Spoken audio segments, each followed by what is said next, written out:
इंसान है जो खाता है और इसका गलत परिणाम भुगत रहा है, फिर भी सोचता नहीं है, और सोचता है वो भी गलत दिशा में सोचता है, तो मांसाहार वो इंसान के शरीर में पचता नहीं है। वहां कोई ऐसे केमिकल्स भगवान ने पैदा नहीं किए हैं कि जो मांसाहार को पचा सके, और इसी हिसाब से तो सड़ता है, वातपित्त कफ होते हैं, कीड़े पड़ते हैं, नाना प्रकार के रोग होते हैं। तो रोगों के लिए जिम्मेवार हमने देख लिया गलत आहार में अनाज व दालें, दूध से बनी चीजें, मांसाहार, ये 3 मुख्य है, प्रमुख है। अब हम देखते हैं एक और भी गलती हमने कर दी। देखो, कोई भी प्राणी मांसाहार करने वाला भी, अनाज दालें खाने वाला भी, कोई भी आग पे चढ़ा के नहीं खाता, और इंसान बिना आग पे चढ़ाए नहीं खाता। हाँ, ये रोगों का कारण। आग पे चढ़ाने से इंसान ऐसा मानता है कि वो सुपाच्य हो जाता है। आग पे चढ़ाने से इंसान ऐसा मानता है कि बैक्टीरिया फ्री हो जाता है। ये सारी गलत उनकी समझ है। आग पे चढ़ाने से जब टेम्परेचर मोर देन 70 डिग्री बढ़ने लगता, तब जो भी सत्व तत्व नेचर ने, प्रकृति ने, भगवान ने भोजन में रखे हैं, वो अब इवोपरेट होने लगते हैं। हाँ, भाप बन के हवा में चले जाते हैं, नष्ट भ्रष्ट हो जाता है ये भोजन। ऐसा नष्ट भ्रष्ट किया हुआ भोजन हम खाते हैं, इसमें कुछ बचता नहीं है। जिसमें कुछ नहीं बचता, इसको हम कहते हैं डेफिशिएंट फूड।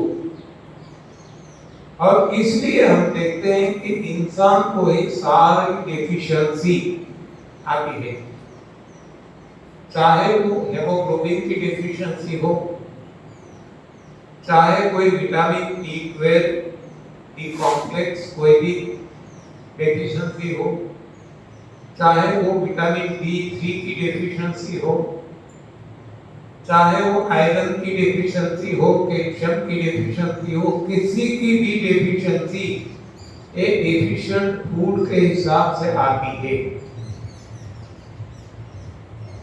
और किसी को नहीं आती। आप देखिए, दूसरा है कि जब आग पे हम पकाते हैं तो हीटिंग प्रोसेस, इसमें केमिकल प्रोसेस होता है। इससे जो भोजन बेसिक यानी अल्कलाइन था, वो अब एसिडिक बन जाता है, एसिड में कन्वर्ट हो जाता है हीटिंग प्रोसेस के हिसाब से। तो आज जो सारी दुनिया में इंसान खाता है वो एसिडिक आहार खाता है, क्योंकि मांस को भी पका के खाता है, सब्जियों को भी, कुछ भी, दूध भी है तो पका के, पानी है तो इसको भी उबाल के, सभी को उबाल के खाते हैं, पका के खाते हैं। जबकि और कोई प्राणी ऐसा नहीं करता, और इस हिसाब से वो निरोग है और हम रोगी। तो अब हमें पता चल चुका है कि हमें भी रोगी हो, रोग हटाने हैं, निरोग रहना है। तो अब हम क्या करेंगे? अब क्या करेंगे, हमें निरोग होना, निरोग रहना, जन्म से मौत तक हमारे शरीर में रोग न आने पाए जैसे अन्य प्राणियों के शरीर में नहीं आते हैं। तो हमें क्या करना पड़ेगा? अनाज दाने को छोड़ना, अनाज दूध मांसाहार और पका हुआ भोजन नहीं खाओ। सही भोजन, डिजाइन फूड खाना पड़ेगा। जैसे अन्य प्राणी अपना अपना भोजन खाते हैं, उसी तरह हमें इंसान को, इंसान के लिए जो भोजन बनाया वो ही खाना पड़ेगा, और उसको वही रूप में जैसा नेचर ने दिया, यानी कि आग पे नहीं चढ़ाना है, कोई भी डिफॉर्मेशन नहीं करना है, कोई भी प्रक्रिया नहीं करना है, जैसा भगवान ने दिया वैसा ही खाना है। वहां तक कि हमें खेतों में उगाना भी नहीं है। ये भी हमारी सबसे बड़ी गलती है कि हम खेतों में उगाते हैं। हाँ, कोई भी भोजन उगाने की आवश्यकता नहीं। देखो, सारी सृष्टि में कोई भी प्राणी अपने लिए कोई भोजन पकाते हैं, उगाते हैं? कोई भी नहीं उगाते। और हर किसी को भगवान पूरा कर देते हैं। हम देखते हैं सब, जब से ये सृष्टि बनी तब से कोई भी प्राणी ने अपने लिए खेती नहीं की, किसानी नहीं की, अपने लिए कोई भोजन नहीं उगाया, और कोई मरे नहीं है बिना खाए। सभी को भोजन मिला, आज भी मिल रहा है। तो ये भगवान की जिम्मेवारी है, जिन्होंने जन्म दिया वो खाना भी दे देते हैं। और हम देखें तो हमारी सोच ही गलत इतनी हो चुकी है कि इतनी आबादी बढ़ गई, भोजन कहां से आएगा? लोग हमें पूछते हैं कि यदि मांसाहार नहीं करेंगे तो इतने फल, सलाद, सब्जी कहां से मिलेंगे? हम कहते हैं आपकी चिंता नहीं है, आप छोड़ो ये सारी चिंता। ये चिंता भगवान की है, जिसने हमें जन्म दिया उनकी चिंता है। आप देखो, सबसे सृष्टि बनी, इंसान की तो केवल 800 करोड़ की आबादी है। आप और प्राणी देख लो, उनकी तुलना में इंसान की आबादी नगण्य है। सभी को भोजन मिल जाता है, भगवान सभी का पूरा करते हैं, तो इंसान पूरा नहीं करेगा क्या? लेकिन मति मारी गई। तो खेती भी नहीं करना है, नो फार्मिंग। आप देखेंगे जब फार्मिंग नहीं होगी तो फिर व्यापार नहीं होगा। फार्मिंग है तो व्यापार।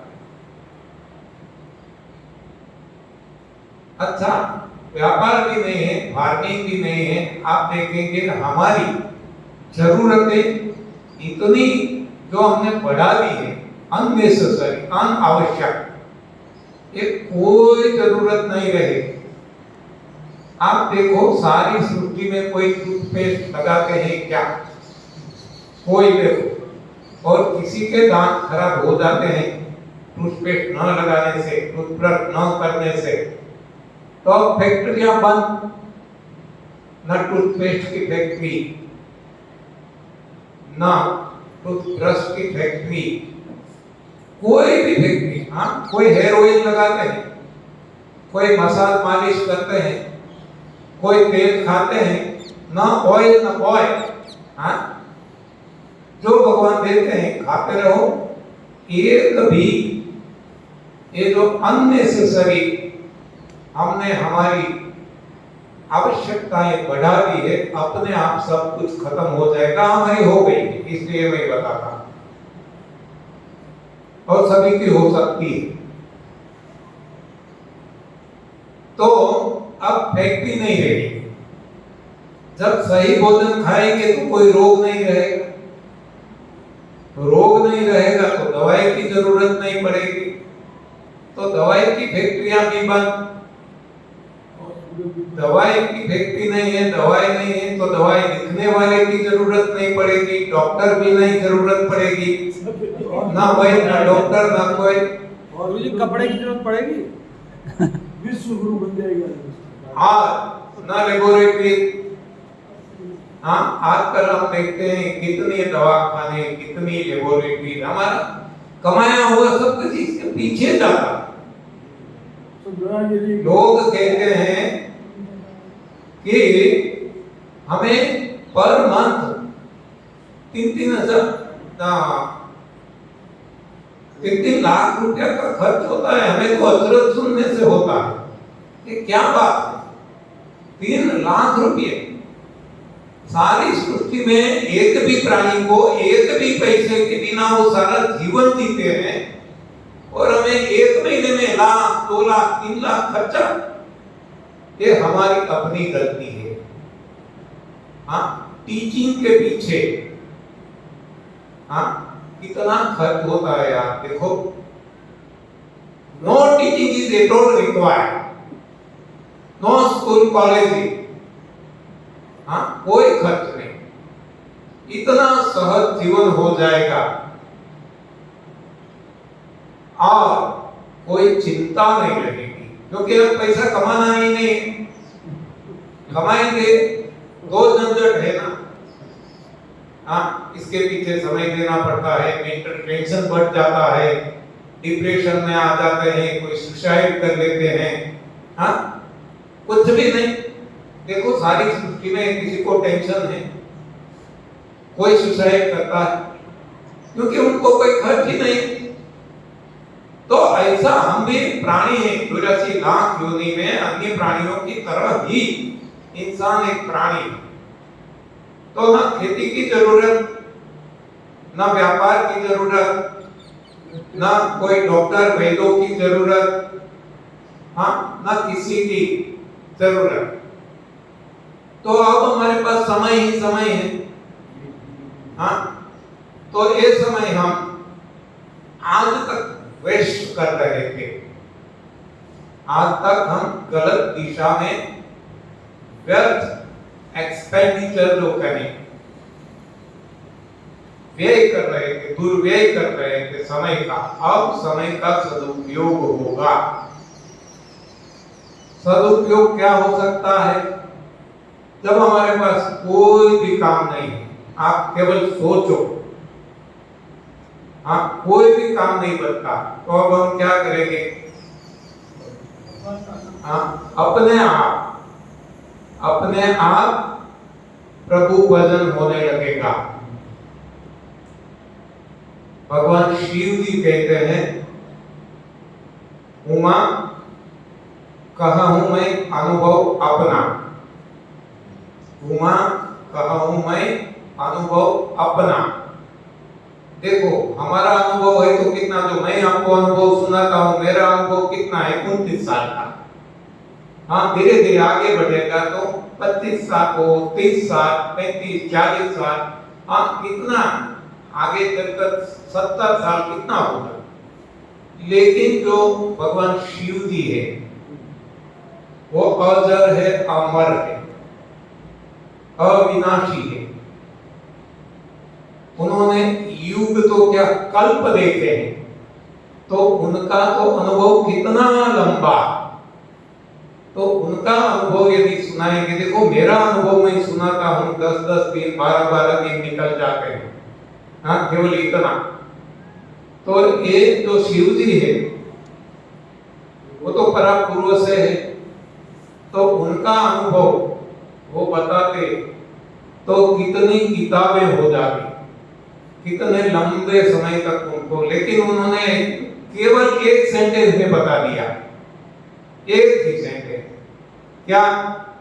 उमा कहूं मैं अनुभव अपना, क्या अनुभव? सत हरि भजन, जगत सब सपना। देखो ये सत हरि भजन। तो अब हरि भजन अपने आप होने लगेगा। अब हरि भजन करने के लिए कोई मंदिर, मस्जिद, गुरुद्वारा, चर्च की जरूरत नहीं पड़ेगी। अब कोई योगाचार्य की जरूरत नहीं पड़ेगी। अब कोई धर्माचार्य की जरूरत नहीं पड़ेगी। हम ही स्वतः ऑल इन वन बन जाएंगे, किसी की आवश्यकता नहीं। हम आत्मा ही परमात्मा बन जाएंगे। हाँ, ये जो है इसको हम साधना कहते हैं। एक तपस्या है, साधना। ये कोई रोग नाबूदी का इलाज उपचार नहीं है, ये कोई पति थेरेपी नहीं है। ये जीवन जीने की कला। इस साधना को रामचरितमानस में तप सेवा सुमिरन नाम दिया गया है। इसको ही श्रीमद् भगवद गीता में तप दान यज्ञ नाम दिया गया। इसको ही कुरान में रोजा, ज़कात नाम, नमाज का नाम दिया गया। उसको ही बाइबल में फास्टिंग, चैरिटी, प्रेयर का नाम दिया गया। इसी को ही गुरु ग्रंथ साहिब में उपवास, दसबंध, सिमरन का नाम दिया गया है। एक ही बात है सभी शास्त्रों में। ये साधना है, साध्य सभी का है प्रभु प्राप्ति, और साधन है मनुष्य देह तन। तो ये मनुष्य देह जो हमें मिला है ये प्रभु प्राप्ति के लिए मिला है, न कि फार्मिंग करने के लिए, न कि व्यापार करने के लिए, न कि कोई इंडस्ट्री चलाने के लिए, न और कोई कार्य करने के लिए। हाँ, केवल और केवल प्रभु प्राप्ति जो रामचरितमानस में बताया गया है कि बड़े भाग मानुष तनु पावा। मनुष्य देह जो हमें मिला है बड़े भाग से मिला। बड़े भाग्य मानुष तनु पावा, सूर दुर्लभ, देवों को भी दुर्लभ। सब ग्रंथनि गावा, जितने भी ग्रंथ है, धर्म ग्रंथ है, गुणगान गाया। बड़े भाग मानुष तनु पावा, सूर दुर्लभ ग्रंथनि गावा। साधन धाम, जितने भी साधन है प्रभु प्राप्ति के, इसमें सबसे ऊंचा साधन वो मानव देह है, हमारा तन है, हमारा देह। बड़े भाग मानुष तनु पावा, सूर दुर्लभ, सब ग्रंथनि गावा। साधन धाम, मोक्ष का द्वारा, जिसको मोक्ष की प्राप्ति करनी है, उनके लिए भी एक मनुष्य देह है, वो मोक्ष का द्वार है।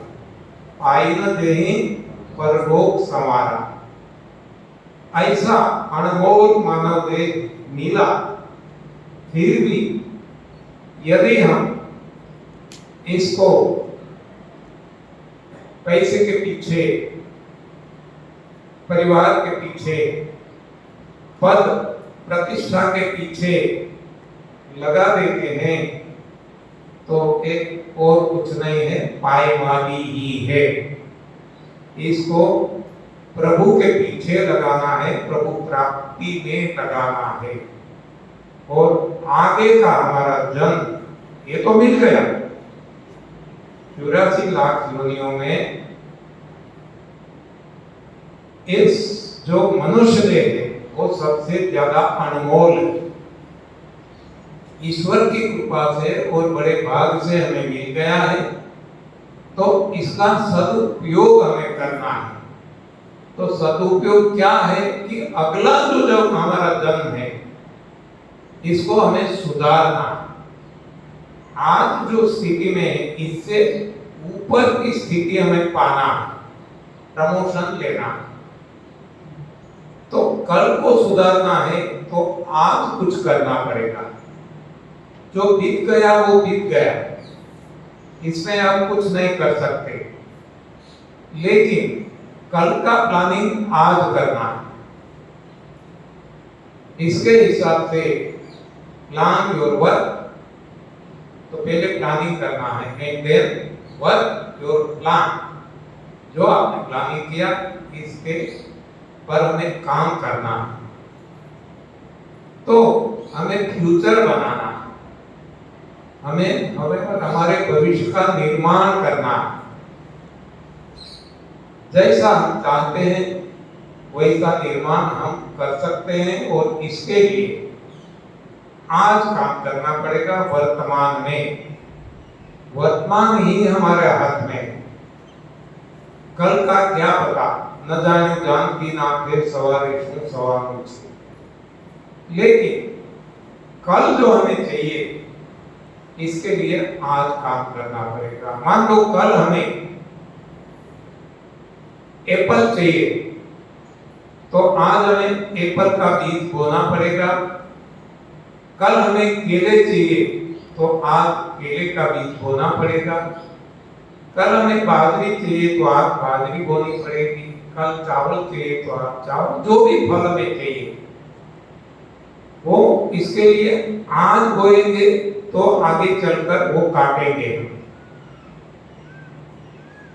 तो हमें यदि हमारा जीवन धन्य बनाना है तो इसके लिए भी आज वर्तमान में हमें काम करना होगा।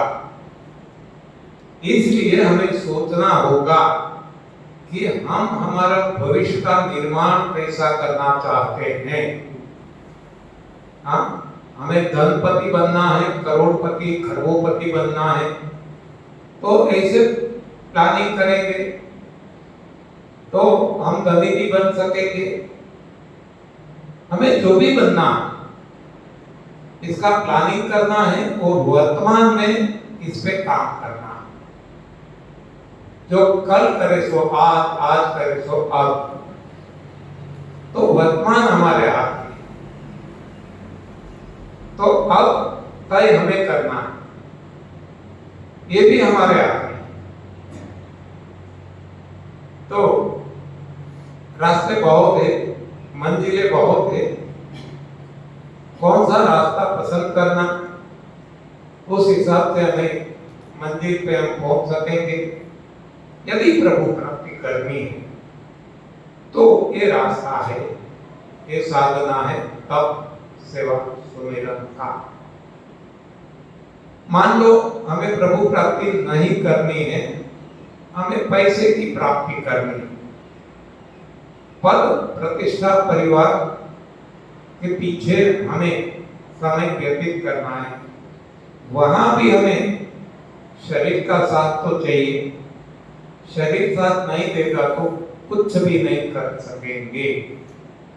तो शरीर के लिए हमने देख लिया, शरीर पंच तत्वों से बना है, पंच तत्व भोजन से मिलता है।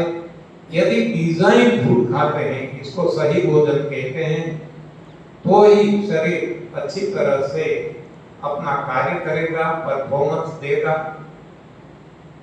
तो इसके हिसाब से हमें सही भोजन खाना है, डिजाइन फूड खाना है। लेकिन आज तक जो गलती हो चुकी है, वजह कोई भी हो, वजह हमारी दृष्टि से तो एक ही है, ये हमारा पढ़ना, ये गलत एजुकेशन सिस्टम, ये गलत विज्ञान। तो अब हमें इस रास्ते को छोड़ना पड़ेगा और सही रास्ते पे चलना पड़ेगा। कम से कम पशुओं की तुलना करके पशु जैसा पहले बनना पड़ेगा, तभी हमें स्वास्थ्य मिलेगा। और बाद में सोचेंगे कि अब हमें पशु से आगे बढ़ना है, हमें ऋषि मुनि की कक्षा में जाना है, प्रभु प्राप्ति करना है, जो भी करना है।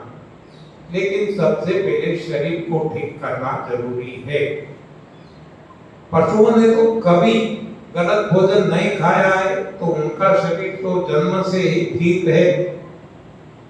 जबकि हमने गलत भोजन ही खाया है जन्म से ही। हाँ, हमारे में एक रिवाज है, हिंदी में मुझे पता नहीं, गुजराती में इसको कहते हैं गड़थूथी। हाँ, गड़थूथी हिंदी में क्या कहते हैं मुझे पता नहीं। जो बच्चे का जन्म होता है ना, वो षष्ठी के दिन, वो 6 दिन का जब हो जाता है तो एक कोई ऐसी एक वो करते हैं, छठी माता की पूजा। हाँ, नाम लिखते नामकरण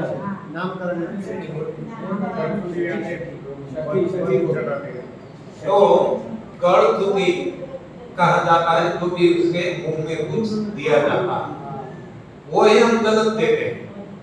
यहाँ की कि वहीं से हम गलत खाना इसको सिखा देते हैं। वैसे तो जो मैंने बताया पेट में से ही गलत खाना देते हैं, लेकिन बाहर आने के साथ भी गलत ही खिलाते हैं, इसलिए वो गलत राह पे ही चलता रहता है सारा जीवन। आप देखो सारी सृष्टि में कोई ऐसी गलत होती, हाँ, अपने प्राणी अपने बच्चे को खिलाते हैं देते हैं क्या? हाँ, ये सारी गलत, हमने एक सोच ही हमारी गलत। देना है तो सही देना है। सही में सही क्या है? जो भगवान देते हैं वो सही, हमें कुछ नहीं देना। जब उसको भूख लगती है वो अपने आप मांगेगा। देखो कोई भी बच्चा वो भूखा नहीं मरेगा, किसी का नहीं मरा। इतनी सृष्टि में कोई माँ ने अपने बच्चे को खिलाया नहीं सामने से। और एक हम ही है कि कोई भी ऐसी नहीं है जो बच्चे को बलात् नहीं खिलाती। तो माँ है वो ही बच्चे को मारती है। हाँ, अज्ञानता की वजह से बच्चे को वैसे प्यार करती है, लेकिन प्यार में भी अज्ञानता भरी पड़ी है। तो ये गलत खिलाती है, बलात् खिलाती है और बच्चे को रोगी बना के, हाँ, वो मारती है। तो ये हमारी गलत शिक्षा जो हमें गलत दिशा गलत सोच देती है, तो ये हमें बदलना होगा। अब जो हो गया सो हो गया, अब भूल जा। आज हम कोई 40 साल, कोई 50 साल, कोई 70 साल के हो चुके हैं, तो अब हमें भी रोग होना है। हमें किसको कब्ज है, किसको डायबिटीज है, किसको बीपी है, किसको आर्थराइटिस है, किसको अल्सरेटिव कोलाइटिस है, किसको टीबी है, किसको कैंसर है, किसको कोई ना कोई रोग है, शारीरिक समस्या है। अब हमें पता चल गया कि ये गलत खाना खाया इसकी वजह से है, लेकिन अब इसका तोड़ क्या? अब क्या करें? निवारण क्या? हो गया सो हो गया। अब गलती को कैसे सुधारें? तो एक ही बात है यहाँ कि गलती से हमने गलत भोजन जो डाला शरीर में, कूड़ा कचरा डाला, तो अब इसको सबसे पहले सफाई कर ले, साफ कर ले। तो अब सभी के लिए, क्योंकि सभी ने गलत खाना खाया, चाहे छोटा बच्चा हो, चाहे युवा हो, चाहे वृद्ध हो, चाहे आम आदमी हो। जब आम आदमी कहता हूं ना तो गलती मत करना, आप मत समझना। आम आदमी पार्टी की बात नहीं करता, यहाँ राजनीति नहीं है। हाँ, हमारे जैसे सामान्य आदमी, आम आदमी, वो है या तो कोई डॉक्टर है, वैद्य है, कोई चिकित्सक है,